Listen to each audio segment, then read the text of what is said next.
kang puso. Mga tao di marunong magmahal. Marunong ba kayo magmahal? Sino marunong umibig? Answer prayer na ano na.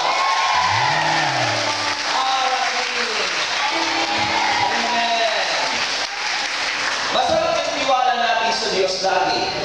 Huwag daw tayo magtitiwala sa anuman. Sabi ko sa anak ko, na dalaga, huwag ka agad magtiwala sa mga lalaki. Dahil maraming lalaki ang mukhamong bulero. Maliban sa naglilingkod na sa Diyos. Kaya kasama at mga kamay at sa Panginoon tayo magtiwala. Hallelujah. Praise and worship Him sa pagnahin siya. Hallelujah.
chapter 2, from verse 12, following verses. Philippians chapter 2, from verse 12, and the following. If you are Christian, you have your own Bible. Cell phone is not a Bible. Because Bible, the meaning of Bible is two books. Bible, dalawang aklat na pinag-isa, the Old and New Testament. So that's the Bible. So if you are Christian, you have your own Bible daily. Bring it in every day of your life. Kung wala ka pang Biblia, pumili ka. Sabi ng Bible, therefore, my dear friends, as you have always obeyed, not only in my presence, but now much more in my absence, continue to work out your salvation with fear and trembling, for it is God who works in you to will and to act according to His good purpose.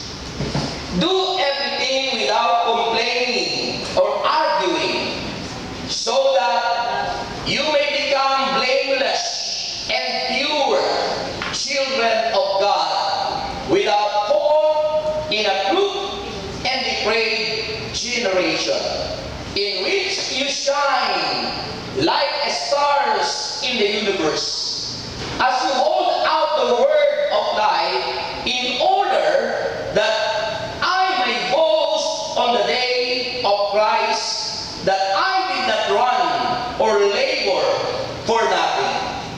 But even if I am being poured out like a grain offering on the sacrifice and service coming from your faith, I am glad and rejoice with all of you.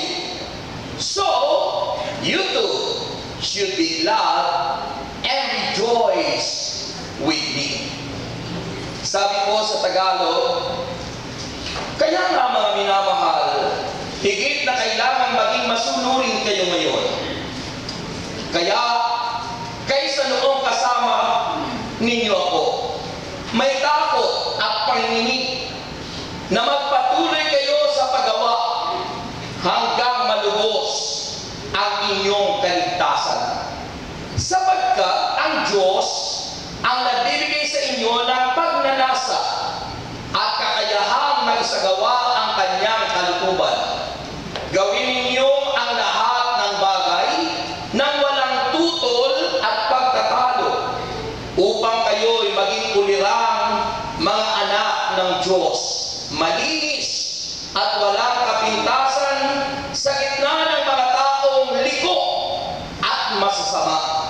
Sa gayon, magsisilbi kayong ilaw sa kanila, tulad ng talang nagniningning sa kalangitan, samantalang inilalahad ninyo sa kanila ang balita ng kaligtasan. Pagdating ni Kristo ay may pagmamalaki ko kayo, sapagkat hindi nawalan ng kabuluhan ang aking pagpapagal.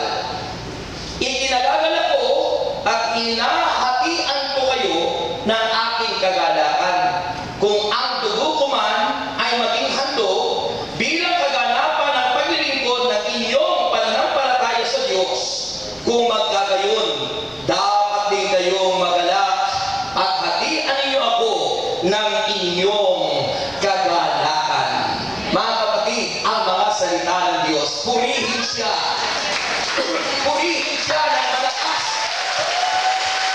Hallelujah! Oh, yes! Hallelujah! Ang mga pumapalakpak ay answered prayer. Glory, glory, glory to the Lamb of God. You may be seated now, my dear brothers and sisters, sapagkat ilang sandali na lang. Lahat ng pumunta rito, answered prayer. Yung mga pumalakpak yan ay answered prayer.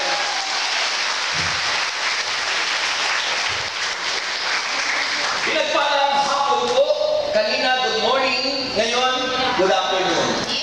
Okay. Ang lahat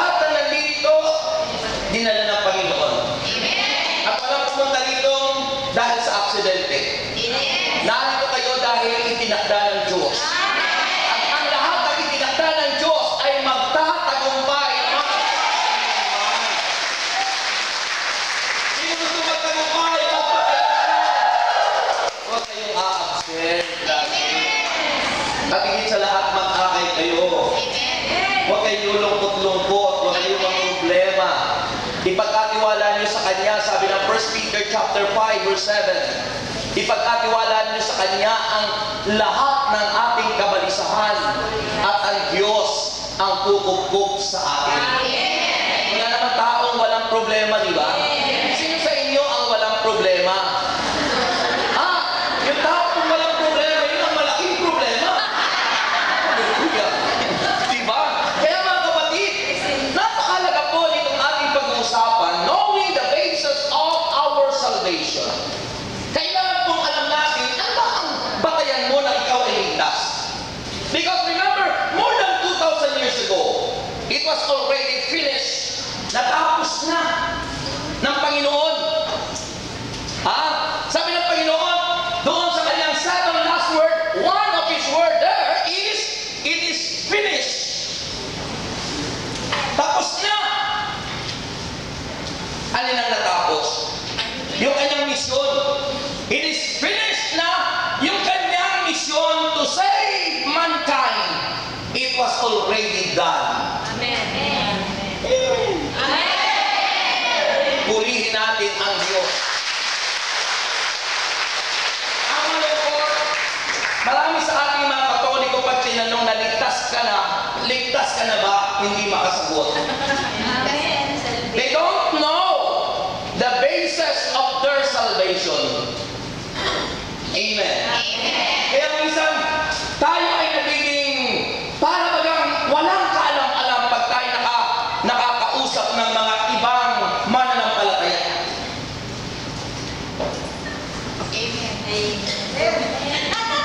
Diba? So, mahigit naman ditong taon, ginawa ng Panginoon. Ang purpose ni Kristo, kaya pumunta siya rito, ay para tayo maligtas. Sabi ng John 3:16, diba? For God so loved the world that He gave His only begotten Son, that whoever believe on Him should not perish, but have an everlasting life. Isipin mo, yung pangako ng Diyos, hindi tayo mapapahama. Pero maraming tao naghahanap ng sariling kapahamakan. Di ba? Bakit tayo pumupunta rito? Because we know that Jesus, siya yung ating tagapagligtas. At siya yung laging may ginagawa sa ating buhay. Yung mga malakpak na yun, yun yung nakakulawa.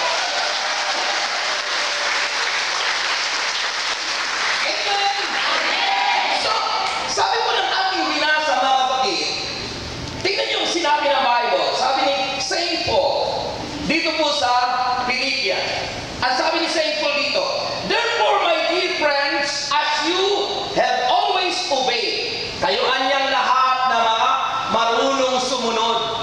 Salamat kay lahat na nandito, kaya kayo nandito, kayong lahat ay mga obedient children of God. Mga masunurin. At yung mga masunurin sa Espiritu o sa way of the Holy Spirit, yun yung mga taong kahit hindi sabihin purihin ng Diyos ay pumapalakpak because of the way of the Spirit. Diba? Sa mga ordinaryong charismatic, yung elementary style of charismatic, sasabihin, palakpakan ang Panginoon. Iniintay pang sabihan at utusan. Yun yung mga Husanoy nasa first stage of being charismatic people. Pero tayo tinatawag, we are now in the way of the Spirit. Alam niyo ba yung way? Yung ano sa dagat ang aking natatanaw. The way of the Spirit. Kaya kung tayo ay sumusunod sa ano ng Espiritu Santo, alam mo, kung ano yung ginagawa mo, alam mo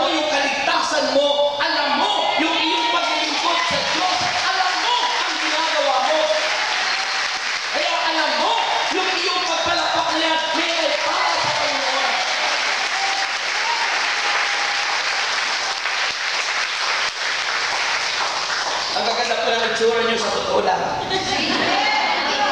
Diyan nakikita po yung tunay na mga lingkod ng Diyos. Sa mga itsura nyo, may mukhang manika, may mukhang statwa, may mukhang ribolto, may mukhang iba-iba po ang itsura. Ang gaganda. Napakaganda. Diyan po nakikita yung aura nyo ay nagmamanifest. Ang presence of God, the anointing, the power of God. You know why? Because all of you are obedient children of God. Sabi ni Saint Paul, therefore my dear friends, as you have always obeyed, masunurin, sumusunod. Sabi niya, not only in my presence, but now much more in my absence. Yung pag, halimbawa wala yung leader o wala yung preacher.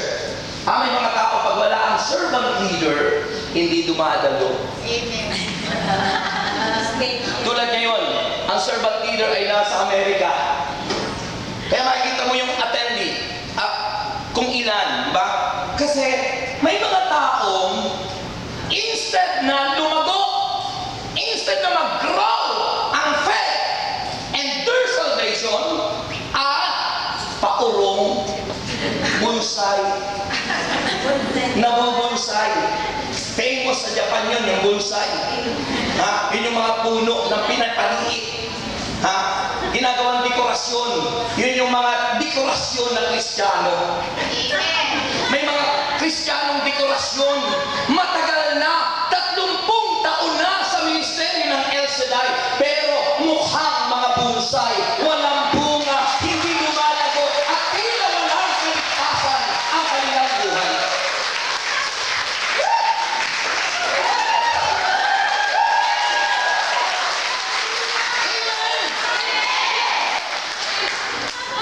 Nakikita po yun.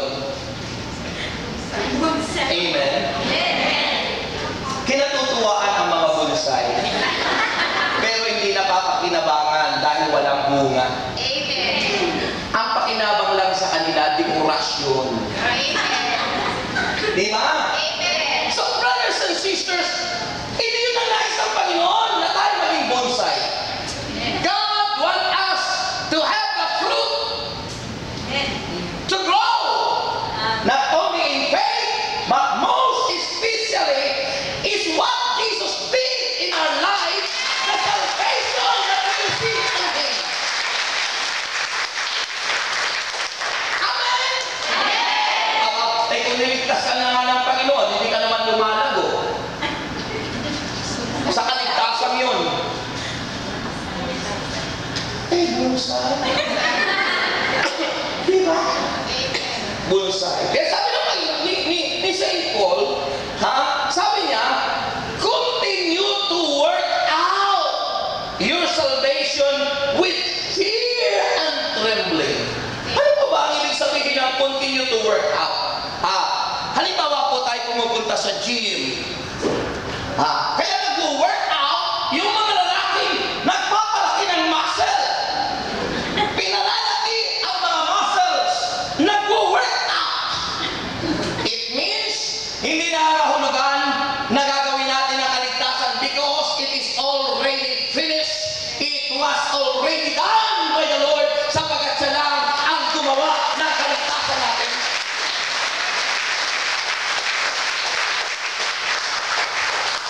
Kaya ang ibig sabihin ni Saint Paul, it is the growth. Kung paano pinalalaki ang muscle workout. If you have to work out for your salvation, it means palaguin mo yung tinanggap mong kaligtasan, that you have a part. Ano yung party natin? The part of the people is, sabi ng Bible, it is not for the salvation, but for work out the part of the believers. Ano ang part of the believers? Katulad yung, kung ikaw ay matagal na Kristiyano, dapat matagal na tulad ng Biblia kung gutay-gutay na. Amen. Amen.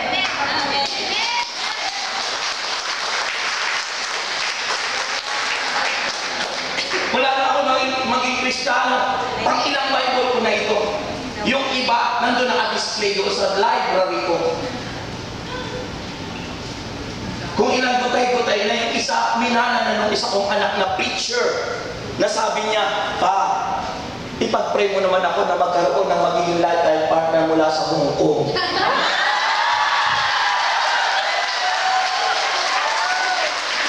Kasi nakita niyo sa Facebook, ano si Kuya Ryan? Di ba? Si Kuya Ryan. So, ano ibig sabihin po nung workout? Yun yung bahagi natin. Because we have already received the salvation from God. It was already done. It was already finished. Ginawa na ni Kristo. Nasa iyo na. Amen. But you need to have that salvation grow, lumago, mamunga, kagaya ng pananampalatayang tinanggap natin sa Panginoon. Amen. Ano po ba ang ibig sabihin ng growth? Kasi once we have that growth, that we have something to do as Christian, sabi ng Bible, dito sa ating pangalawang verse 13, sabi ng Panginoon, "For it is God who work in you." Tayo, the part of the Christian is work out sa labas. Pinapakita mo yung magandang ugali. Kung ikaw ay ligtas, ang bunga ay nasa magandang ugali. Amen.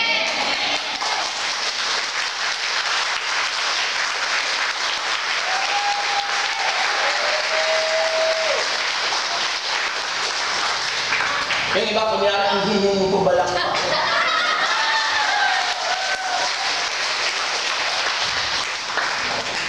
Hala ba, ang hihingi ko yun?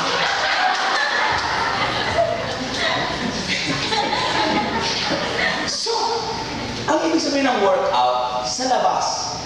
Pag nag-workout tayo, dahil ginagawa natin yung kampanya natin bilang Kristiyano, ang Diyos nag-working, kumikilos sa loob natin. At pag kumikilos ang Diyos sa loob natin, dahil kaya i-operate sa ginawa ng Diyos sa buhay mo.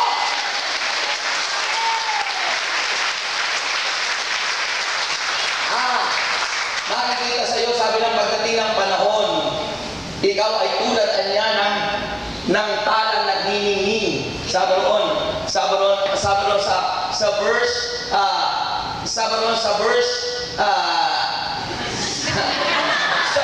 14, verse 15, so that you may become blameless, walang kapintasan, and pure, a pure heart.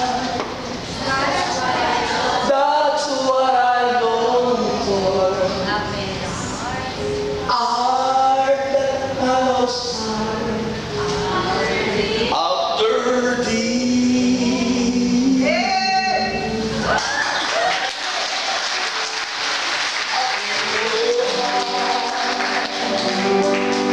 That's what I long for. Art that house after thee. A heart that ties your word, so that seas will not know me. A heart that's undivided, that what you have read. A heart that gives compassion, that pleases you, my Lord, as sweet aroma of worship that rises to you. O diba? Yun ang nais ng Diyos. Yun ang nais ni Kristo sa mga taong iniligtas niya. Yung may malinis na puso at walang kapintasan. Yung walang masisilip sa'yo na pangit at taliwas sa kalooban ng Diyos. As you are serving God with all your heart, as you are doing something for the Lord to worship Him, and to glorify Him, pero kung may nasisilip sa akin, paano po yung mga aakayin natin? Kaya sabi ng Bible, ano sabi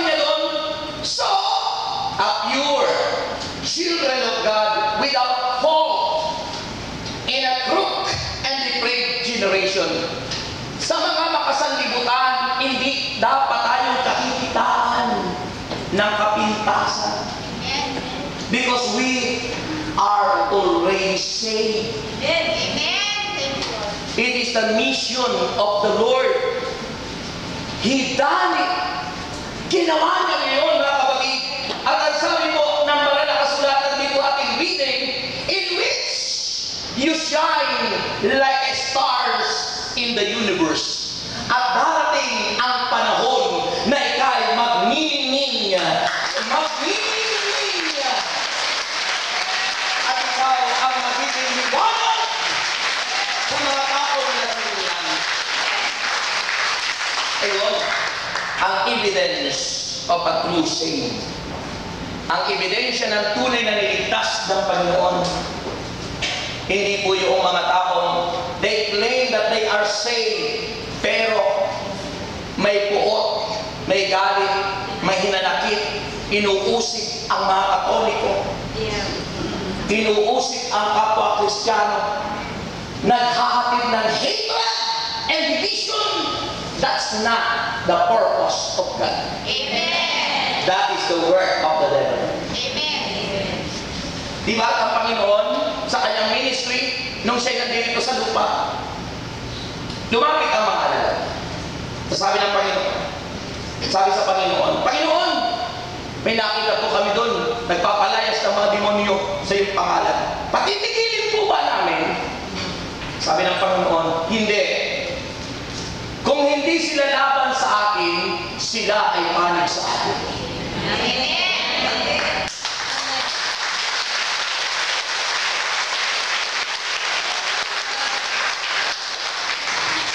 Sabi ng Panginoon, ang hindi laban sa akin, sila ay panig sa atin. The ministry of El Shaddai, ni kailanman ginabinarigan ng servant nila.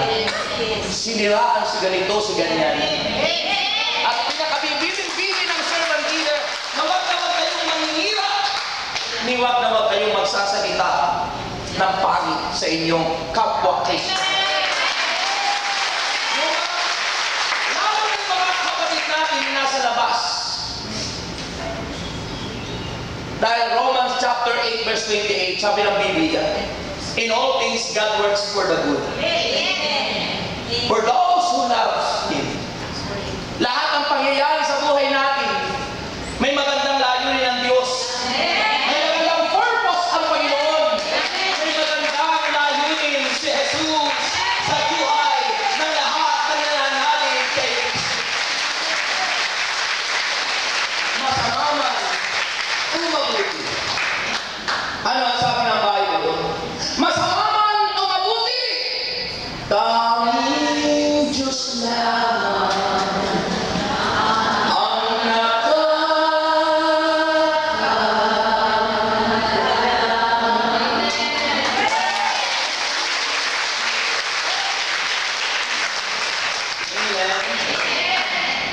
Kaya sabi ng Panginoon sa Gospel according to St. John, mayroon akong mga tupang nasa labas ng kulungan at dapat ko rin siya alagaan.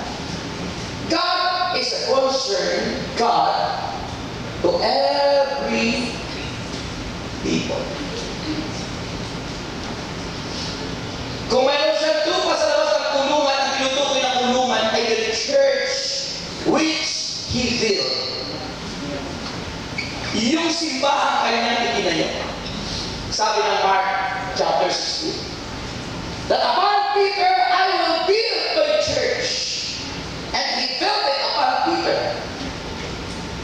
Because Peter is the only disciple of Christ na nakasagot sa question ni Kristo. Na sabi ng Panginoon, sino raw ako sa mga tao? Ang mga taong ligtas nakakasagot. At ang sabi, Saint Peter, kayo po ang Kristo, ang anak ng Diyos na buhay. You are the Christ, the Son of the living God. That declaration is a declaration of the true saint.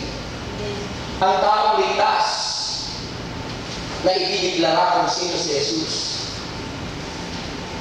Kaya ang sabi ng Panginoon kay Peter, mapalad ka, Simon, na anak ni Jonas, sapagkat hindi yan i-reveal kanino man, kundi i-reveal yan ng Amang nasa langit.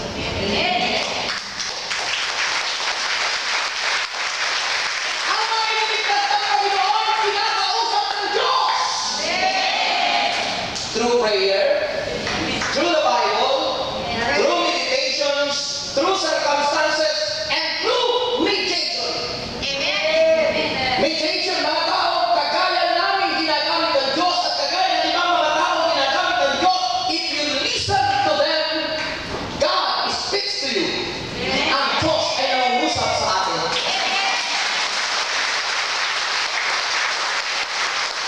And that is the character of true saint. Yan ang ugali ng mga taong ligtas. Nakikinig at nakikilala ng mga taong ligtas ang tinig ng kanilang pastor.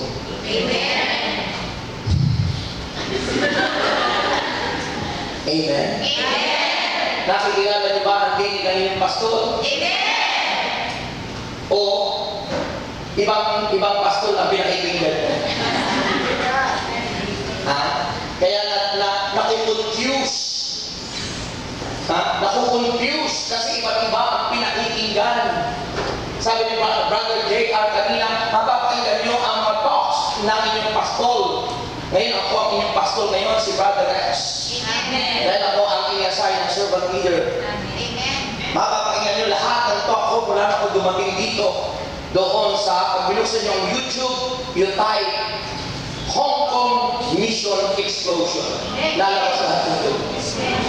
Hong Kong Mission Explosion.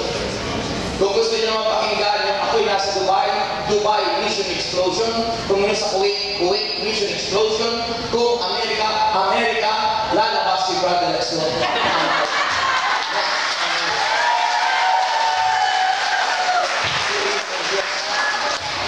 Amen. So, our character. Kaya, once na tayo ko'y nag-work out, it means to grow, lumago, not only in faith, but to grow in your salvation. The evidence that you have the growth in your salvation, you have the great joy. Mayroon kang matinding kagalakan sa kabila na ikay problematic at matik at walastik. Ay nakakaya ka. Sa kabila na ikaw ay walang pera. Sa kabila na ikaw ay may sakit. Sa kabila na ikaw ay walang boyfriend. Bakit? Dahil ang kagalakan natin ang Diyos. Diba? Kaya na magkasala si David, ano ang nawala? Yung growth ng salvation. Kaya ang sabi niya, restore unto me the joy of my salvation,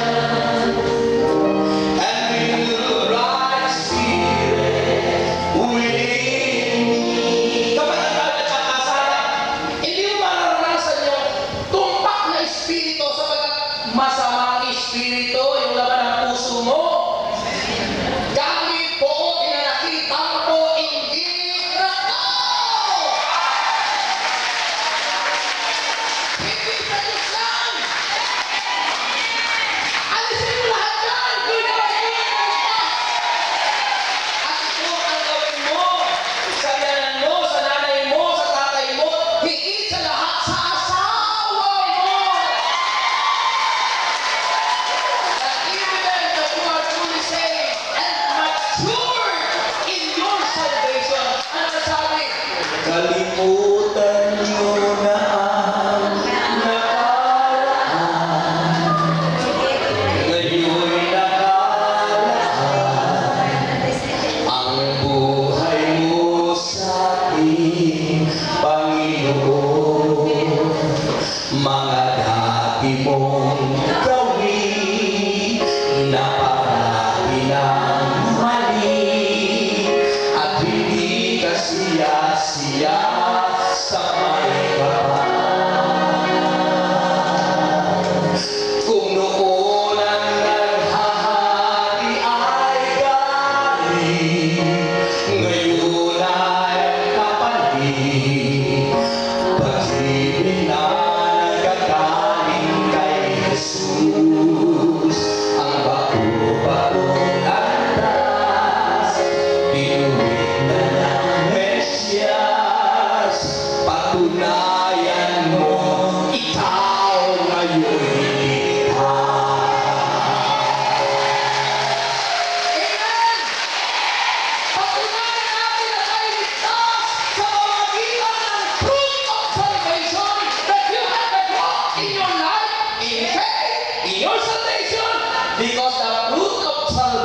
experience joy. Magalaga na kahit ikaw ay walang pera, may sakit ka, may problema ka, nai-enjoy mo ang buhay because you are grateful. Pero ikaw ay, sabi mo, likas ka, pero dahil ka, kunting problema lang. Di ka makatulog. Sana ako sa iyong attention, sana ako sa iyong faith, doon sa problema mo. Sa mga dumarating na mapagsubok sa buhay mo, doon ka nakatingin. Hindi mo nakikita ang buong universe na napakalaki na nilikha ng Diyos. Kung napakalaki ang universe na nilikha ng Diyos, mas malaki yung lumikha sa universe.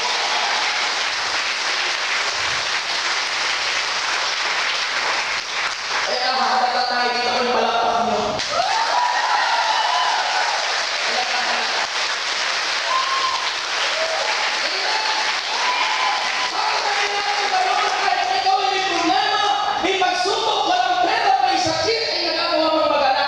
Because that's the evidence that your salvation and faith ay malago. Namumunga. Namumunga. Why? Because God, ang sabi ron, dahil ang Diyos ay kumikilos, for it is God who works in you. Who works in you. To will and to act according to His good purpose. Pagka tayo nag-workout, pinakita natin sa labas na ikaw ay ligtas, pinakita mo yung magandang ugali. Hindi ka nakuripot sa magulang mo, hindi ka nakuripot sa lupyanan. Pag sinabi, anak, padala mo naman ako na ganito. Ano lang po? Parang puso ka sa awal.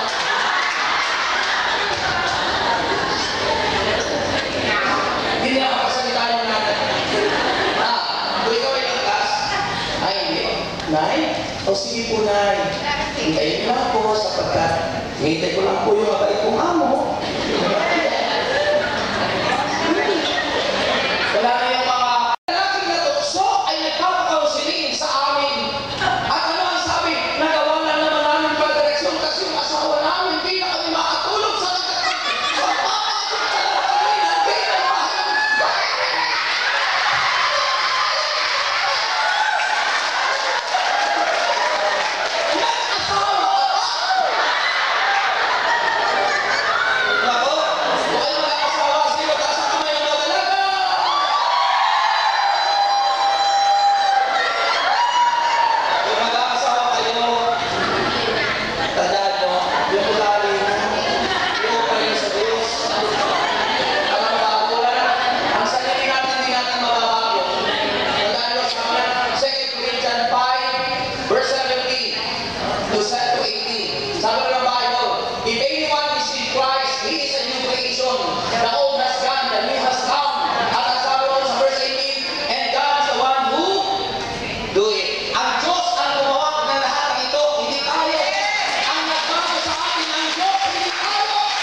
not the character of a true saint. Amen. Hindi yun ang ugali ng tunay na ligtas ng Diyos. Amen. Ang tunay na niligtas ng Panginoon, gumaganda ang pag-uugali, Yes. maganda ang pagsusunuran ng mag-asawa, nagmamahalan, nagmamahalan, at ang pagmamahalan pinapakita sa gawa, hindi sa gawa, at hindi sa salita, pinapakita yun sa gawa, hindi sa salita. Mga kapatid, kaya mapapalad ako sabi ng matatanda, walang ikalawang langit. Sabi ko, nabasa ko sa Bible, may ikatlo pa nga. Third heaven. Oh, di ba? Nasa Bible, third heaven, inala doon. Yung isang katutulog, simple na eh. Di ba? Pagdating doon, nakarating sa ikatlong langit. Oh, ikalawang langit ako. Nag-asawa muli ako, matapos na mabalo. Ha? Tingnan nyo. Ha? Ilan na yung anak ko? 8. 8.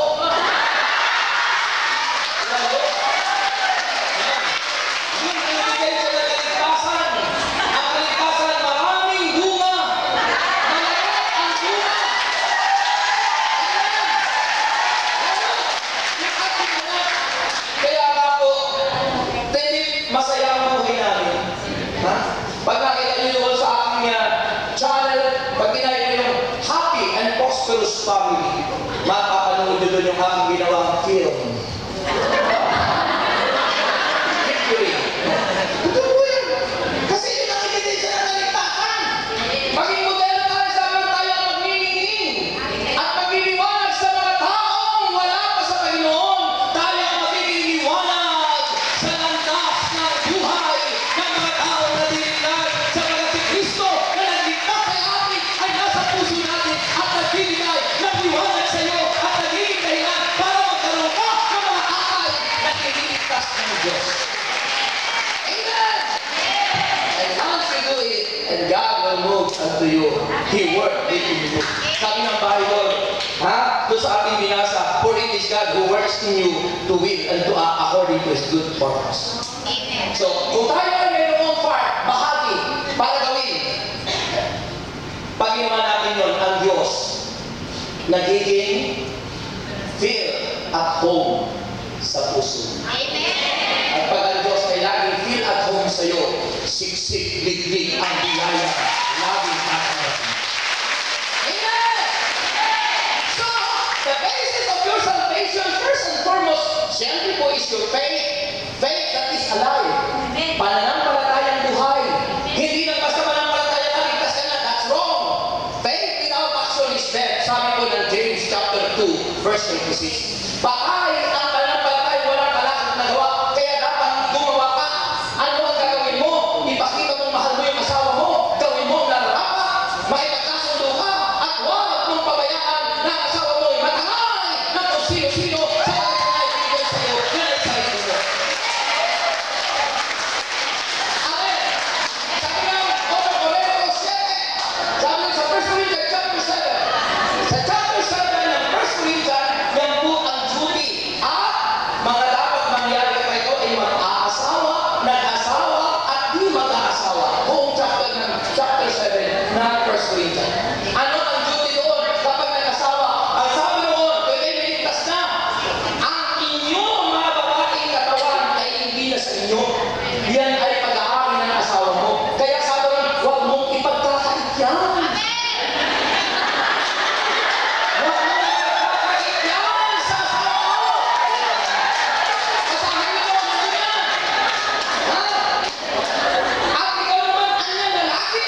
Huwag mong ipagkakait ang katawan mo sa asawa mo sapagkat yan ay para sa kanya. Kaya kami dumami ang anak. Woohoo! Masaya naman. Oh, ano yun? Maligaya ka ba sa iyong katayuan? Siguro alam ko, ang buhay mo ba ay may kalungkutan? Tumawag ka sa kanya at ika'y tutulungan.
angel.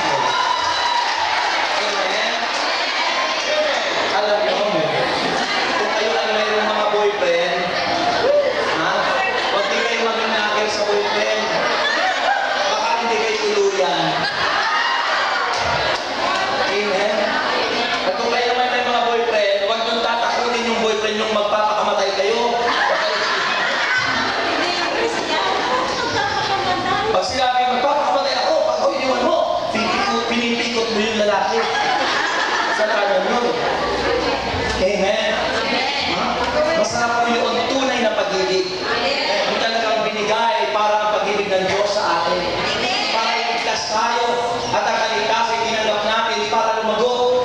At ang paglago ng kaligtasan nakikita sa kagalakan, sa kabila ng maraming problema, sa kabila na walang pera, sa kabila na walang asawa, sa kabila na wala ang mga wala sa iyo. Ay nakikita mo na ikaw ay ligtas, ikay masaya. May kagalakan sa kabila ng malakuan yung pananampalataya sa pagkalisusi ng kaligtasan ay pananampalatayang buhay. Pananampalatayang may kalakip na gawa. Hindi lang puro gawa. Ginagawa. Pag sinabi na ba nakasulatan, ibigay nyo ng buong buo ang inyong ikapo, ginagawa. Nagsisinungaling. Hindi tumutupad. Lingkod pa naman minsan ng Diyos. Gawin mo ng buong buo. Dahil yun ang salita ng Diyos, hindi naman sinabi ng servant leader, hindi naman sinabi ni Brother Rex, hindi naman sinabi yun ni Presidente, hindi sinabi ni Buddha, sinabi yun ng Diyos.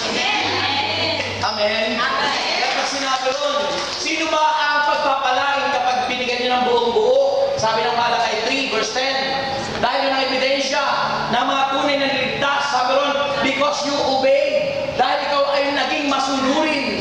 Saan ba tayo naging masunurin? Dapat sa salita ng Diyos. Pag sinabi magpatawad ka na.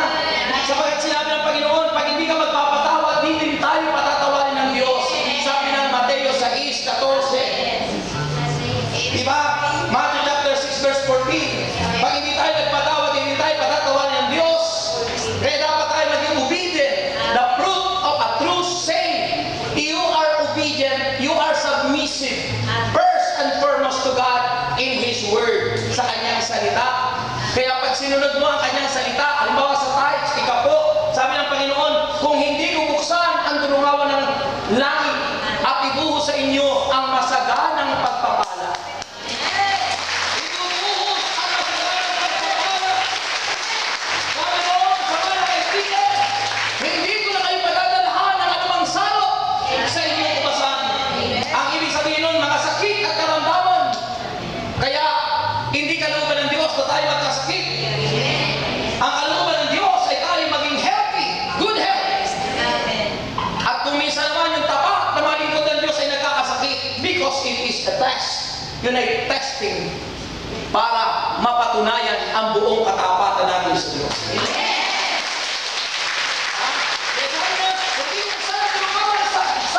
Ibusa pa sa kanyang pagpapala, hindi ko na kayo padadalhan ng masalot sa inyong ubasan, kaya kayo'y mananagana. Mananagana ang buhay. Because of being obedient, pagiging masunurin, ang ebidensya ng tunay na ligtas, they are submissive and obedient to the will of God. Tingnan mo, nang magkasala sila Adan at Eva, hindi na pananampalatayang umiral sa kanya. Pagsuway, sinumpa, itinaboy sa paraiso. Mga kapatid, ang tunay na salvation ay nandot na munga ng pagiging masunurin. At pag ang tao ay masunurin, yun tinutukoy na work out. Once you work out, it means to say you obey whatever the Lord said. Ano man ang sinabi ng Panginoon, sinusunod mo sapagkat Diyos na nagligtas sa iyo ang nag-uutos doon sa iyo.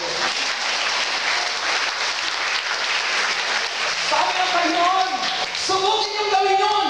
Sa Malakay 3:10, subukin niyo ang gawin yun kung hindi kubuksan ang durungawan ng langit. Subukan niyo lang kapatid. Pag hindi natupad ang iyong pinapangarap. Subukan niyong gawin yun kung hindi mangyari sa inyo ang lahat. Maging tapat tayo sa Diyos. At pag tayo naging tapat sa Diyos, kapatid, Kristo, naganap na. Sabihin ko. ninyo. Ano ang sinabi ni Kristo ay mababanggit mo. It is finished. Naganap na. Naganap sa buhay ng mga mananampalatayang matutuloy. Ang tunay na kaligtasan. Dulo ni Jesus. Sabi niyo, Panginoong Jesus, patawarin mo ako sa aking mga kasalanan. Mula sa aking pagkawala. Tulungan mo ako. Hindi ko kayang sunod sa palig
salvation, the rock of our salvation, O God.